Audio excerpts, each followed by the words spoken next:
All right, so let's unbox the Fanttik NB8 Nano battery-powered sprayer. So let's just go ahead and open it up here. I've never seen this before. We're gonna open and experience this together. To start off, we have instructions. Those are always good to have. And right on top, we have a USB-C cable. It's A to C. I imagine that's our charging cable. We'll set that aside for now and get back to it later. Pulling out the main part of the sprayer here. Oh, it's already assembled. I love that. Completely assembled. Da-da-da-da. Looks just like that, exactly as you would expect. And I imagine if we open this up, we're gonna find all of the parts and pieces inside. So I'm gonna pull up on this latch here, one on each side, take this off. Yeah, there we go. So everything is inside here. Before I get to that, we'll just kind of go over this jug. I believe I read it has an 8-liter capacity.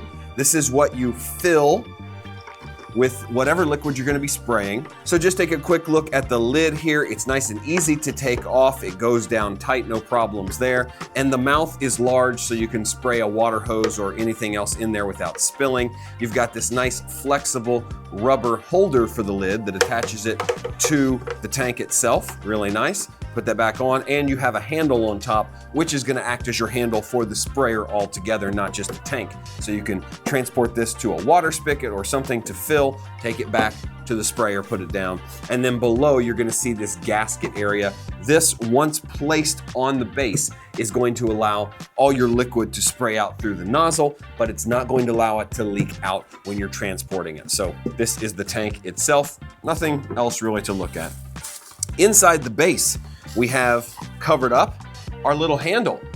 This is our pressure handle right here, and you'll see this kind of old school phone accordion cord here. I like that, and it's already attached, no big problem. All you have to do is find this notch in the back here, and you wanna run this cable out this little notch, but you wanna make sure not to pinch this section. Leave enough of a slack underneath there so that you're not pinching off the flow of liquid coming from there to the end of your handle. But this is a very ergonomic handle. It's very generous, got this big yellow button on it. I imagine this front adjusts the spray, whether it's wide or focused. That's really nice.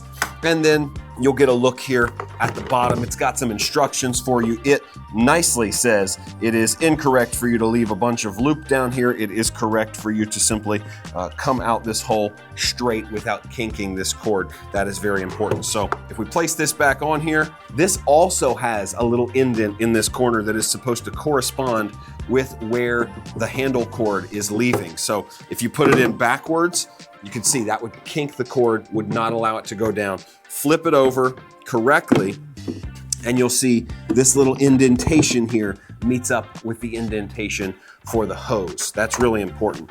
Then all you do is snap these down on the side. They come pressurized really quickly, or should I say latch down really quickly. And there you go. This is the entire unit. All right, so right up front, you have your buttons and your charging port. If we open this up here, you'll see it's a USB-C charging port. So that A to C cable, USB-A plugs in to your wall or your outlet, and then C goes in here. And it's got a dust cover, really nice dust cover, that's important. And then over here, this is the power button. You press and hold this for 2 seconds and a green light will come on telling you that you're powered up. We'll just do it real quickly. You'll hear the motor kick on.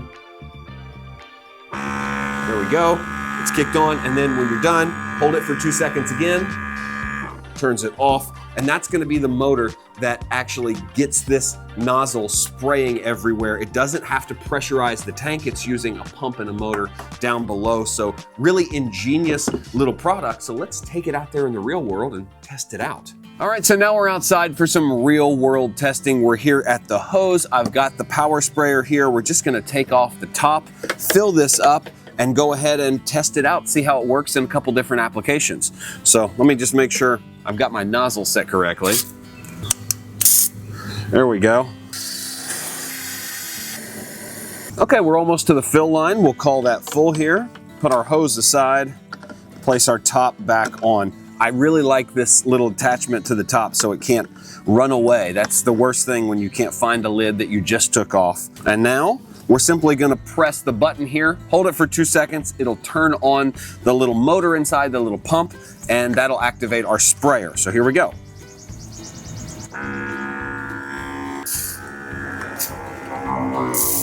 Took it just a second to get started, but that's a pretty powerful little spray. So right now we've got it on a fine mist here.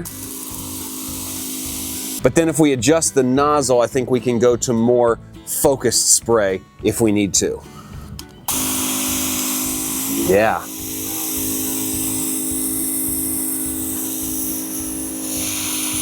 So that looks like the widest spray. This looks like, oh yeah, the most focused here. This is almost like a little mini pressure washer that I can just kind of knock some things off. It's not gonna throw out the same kind of ultra pressure that a pressure washer would, but you could easily knock like cobwebs or things off of outdoor furniture with this. And real quick, let's test how far we think this can shoot, because it feels like it can shoot 10, 15, maybe even 20 feet.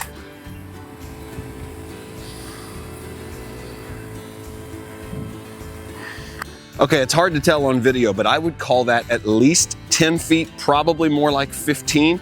I mean, it goes way out there.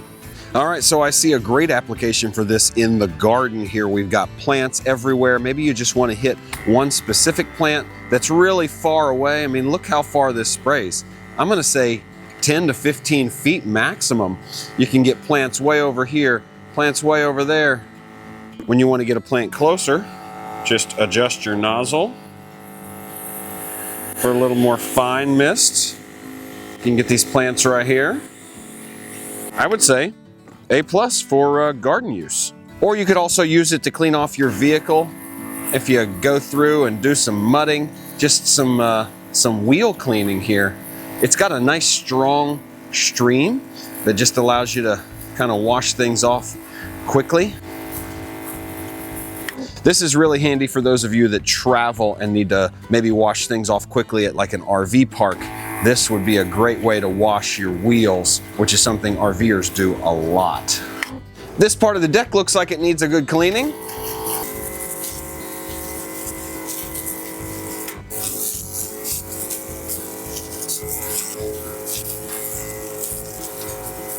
Yeah, that seems to have done a pretty good job. Get a little bit closer, you got more pressure. Certainly does a great job. Well, after running around and using this thing all over the yard and in the garage, I'm really impressed. I think this is something I could pack away and take with me on little trips if I go hiking for a day. Throw this in the back of the truck so that if anybody gets muddy feet or if the dog gets messy, we can wash her off. We can wash off the vehicles. We can water plants in the garden very precisely. We can wash off some of our deck or the steps or the furniture. It's just really handy to have this outside of just putting chemicals in it, which you could use to spray weed killer or things like that, but you obviously don't want to mix those things. I look at this from the perspective of somebody that would use it to wash things off, keep it clean, and just have a little pressurized water wherever you go. It's really not that heavy. It's pretty portable, and the battery lasts a long time. I've been out here using it for about 30 minutes, and the battery is still going.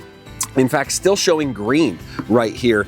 You are gonna have to refill this tank about every 10 minutes when you're shooting. It is an 8-liter tank, so I just found when I was watering some of the flowers in the garden, I looked down and it was already empty. So make sure you consider that for runtime, is how much water you can fit in this tank. And honestly, for the power it has, this little pump is not very loud. It's got a little kind of whir to it while it works. I'll let you hear it closer to the microphone here.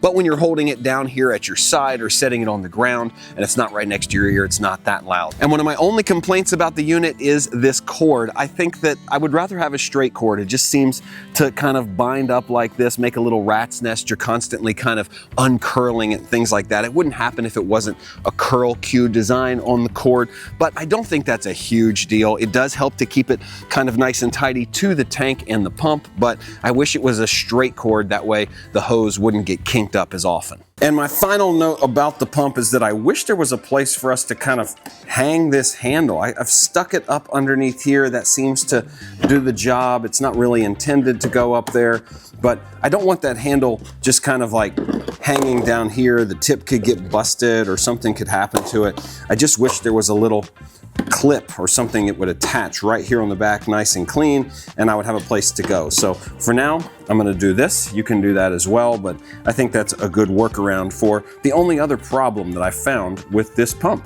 So thanks for watching this video about the NB8 Nano powered sprayer from Fanttik. I'm gonna leave links in the description below if you are interested in picking one up for yourself. I really think it performed well. It's a nice design and it's super handy for having around the house, whether you're spraying off chairs, putting out some kind of bug spray or weed spray. Just remember not to cross-contaminate things inside this tank. So as always, thanks for watching. My name is Joel. This is Boxium Reviews, and I'll see you in the next video.